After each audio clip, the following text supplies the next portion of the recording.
Во Штипската населба Радански пат, во продавница, позната по долговите на редовните муштери, пишани во тетрадка, полицијата вчера при претрес нашла над 110 лични документи и го нашла списокот со должниците.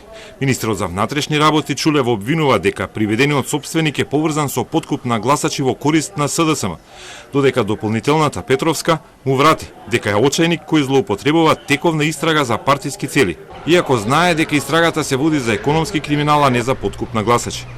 Чулев тврди дека истрагата е отворена по оперативните сознанија, дека сопственикот на продавницата држи лични карти на луѓе од ромска националност кои имале долг. Долгот наводно би им бил подмирен доколку истите на денот на изборите гласаат за политичката партија СДСМ.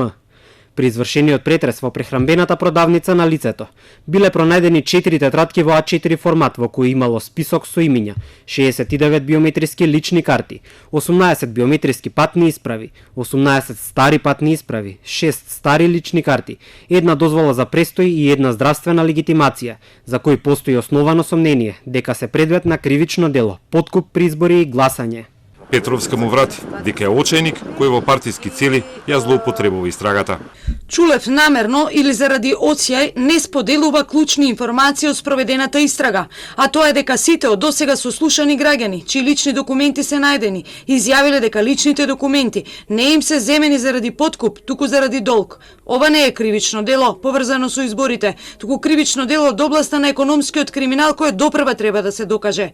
Срамно е да се злоупотребува позицијата министер за внатрешни работи и да се соопштуваат невистини. Очигледна е намерата на Чулев да влијае на истрагата и да ја злоупотреби за партиски цели.